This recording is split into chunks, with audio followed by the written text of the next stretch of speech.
Hare Krishna. So Arjuna's question that what will happen to an unsuccessful yogi who has not attained perfection in that particular life? What will be his destination? Will he meet destruction? Will his position will be like a raven cloud who is nowhere, no success in material life, no success in spiritual life? What will happen to him, O Krishna? O Krishna, you are the only one who can answer my question. There's no one else who is qualified to answer this question. So after telling all this, now Krishna is going to answer the question of Arjuna. Shloka number 40. Shri Bhagavan Uvacha Partha Naiveha Namutra Vinashastasya Vidyate Nahi Kalyana Krit Kaschid Durgatim Tata Gacchati. So here Krishna is saying, O Partha, O son of Pritha, O son of Kunti. So he's talking about the transcendentalist. A transcendentalist who Kalyana Krit, who always engaged in auspicious activities. So he's saying that such a person, na eva iha na amutra vinashastasya vidyate. Such a transcendentalist does not meet with destruction, vinashaha, does not meet with destruction either in this world, iha, or in the next, that is amutra. And then he says, O Tata, O my dear friend, nahi kaschid durgatim gacchati. Such a person who has done auspicious activities throughout his life, he will never be destroyed or he will never overcome by evil. So, a very nice hope-giving verse that Krishna is speaking here, that a transcendentalist will never meet with destruction. He will never be overcome by evil. So, a very nice and a very important shloka for all of us, because we all are practitioners, we all are transcendentalists. So, let's see various aspects of this particular verse. One may argue that by Krishna consciousness, one may attain the highest perfection if it is completed. But if one does not attain such a perfectional stage, then he loses both materially and spiritually. So this is what Arjuna's question was.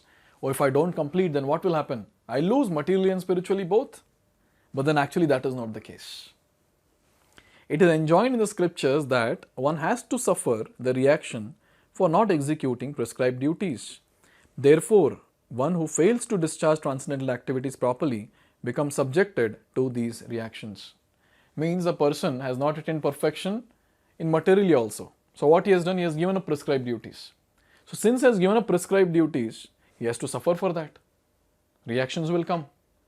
And at the same time, he has not attained perfection in spiritual life. If he would have attained perfection in spiritual life, then all that reactions will be taken care. But he has not attained perfection in spiritual life, and he has also given up prescribed duty, so he has got tough time now. He has to face the reactions. The Bhagavatam assures, but then there is a hope that is given. The Bhagavatam assures the unsuccessful transcendentalist that there need be no worries. Even though he may be subjected to the reaction for not perfectly executing prescribed duties, he is still not a loser, because auspicious Krishna consciousness is never forgotten, and one so engaged will continue to be so even if he is low born in next life.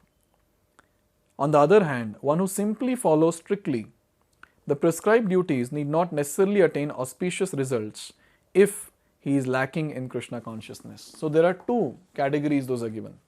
One is the person who is practicing Krishna consciousness or a transcendentalist. Now he is practicing, but somehow he slips and he falls down. He is not able to continue. So what will happen to him?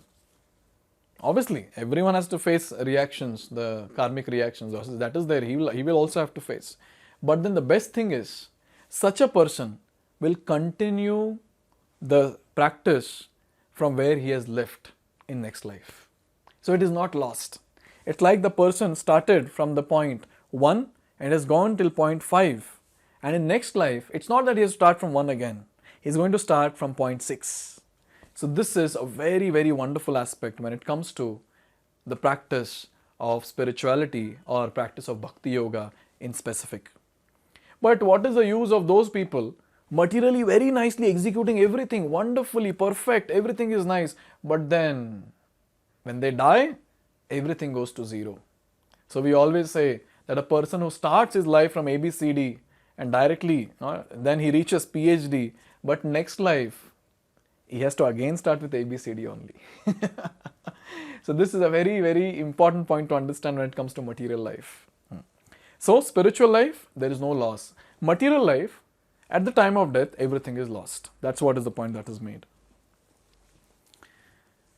Humanity may be divided into two sections. What are the two sections? Regulated and non-regulated. Those who are engaged simply in bestial sense gratifications without knowledge of the next life or spiritual salvation belong to non-regulated section. That is, enjoy. There is no question of any limitation, no restriction, just enjoy. Such people are into the category of non-regulated section. And those who follow principles of prescribed duties in scriptures are classified amongst the regulated section. So the ones who are pretty pious, who wants to follow Shastra as it is, they are into regulated section. Now in non-regulated section also we have two categories, civilized and uncivilized. Educated and non-educated, strong and weak. But all of them actually, they are full of animal propensities.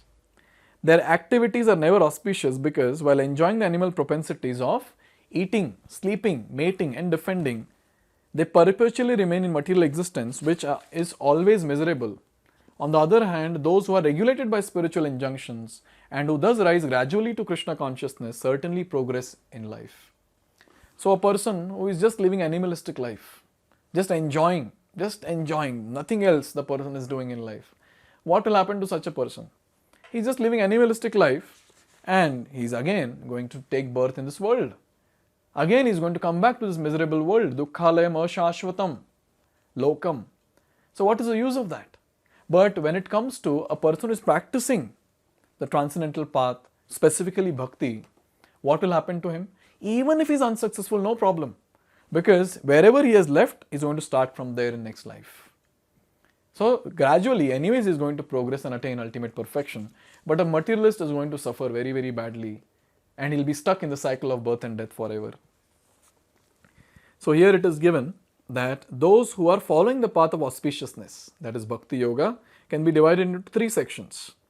The followers of scriptural rules and regulations who are enjoying material prosperity, those who are trying to find ultimate liberation from material existence, and those who are devotees in Krishna consciousness. So here we have three categories as very clearly mentioned. One who follows the rules and regulations, but they have some material desires they want to enjoy. There's another higher category where that person wants to get rid of this material existence, he wants liberation. And the topmost category is the one who wants to attain Krishna and serve Krishna for his pleasure. So these are the three levels of transcendentalists who are there. So here it is said that those who are following the rules and regulations of scriptures for material happiness, again they can be divided into two classes. One is the fruitive workers and the other one is the ones who desire no fruit for sense gratification. That is Sakama Karma Yogi or Karma Kandis, and the other one is Nishkama Karma Yogi. So the Sakama Karma Yogi or Karma Kandis, they are the ones who are expecting some material results. And Nishkama Karma Yogi, he works, but then the results are dedicated to Supreme. He is not actually attached to the results. The only auspicious activities. So this point, those who are after fruitive results for sense gratification may be elevated to higher standard of life. So what will happen max to max? These people will get some higher standard of life. Maybe in this world or maybe in Swargaloka, the heavenly planets. But then finally again they have to come back to this material world. Again they will be stuck in the cycle of birth and death. So what is the use of all that? Now that is the point that is made here. The only auspicious activities are those which lead one to liberation. Any activity which is not aimed at ultimate self-realization or liberation from material bodily concept of life is not at all auspicious. So this point has to be noted, that any activity which is not taking us closer to our ultimate destination, that is breaking the cycle of birth and death, that is actually inauspicious. All those activities are inauspicious. and the activity that is taking us closer to Krishna, that is the only auspicious activity.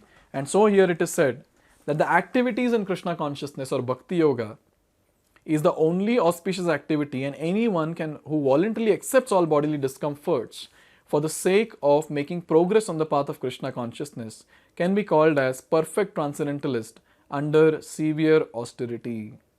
And no one who is trying his best in this matter need fear degradation. So it's a foolproof method. Bhakti Yoga or the transcendental path is a foolproof method where the person is practicing and he just needs to practice. In fact, there is a nice verse in Bhagavatam. It says that one can close one's eyes and keep running on this path and he will reach the destination. So this point is very nice to understand, that this process of Bhakti Yoga is foolproof. So there is no question of any flaw anywhere. Only thing that we need to do is just practice with enthusiasm, with determination, without getting deviated and without paying any attention to what other people are saying.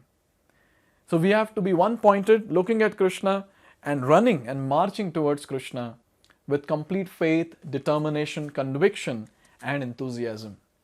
So in this way, when we practice bhakti every single day, even if suppose, anyways, we all are aiming at attaining Krishna this very lifetime, but suppose by some chance, by some unfavorable situation, we just deviate from the path, still there is no loss. There is no loss, because again in next life we'll get the opportunity to continue from the same point where we have left. So there is no degradation, there is no destruction, there is no loss. So this is what Krishna has told now. Now Krishna is going to tell the actual destination that the person will reach, the unsuccessful yogi will reach in the next shloka. So let's see that in the next video. Hare Krishna. Hare Krishna.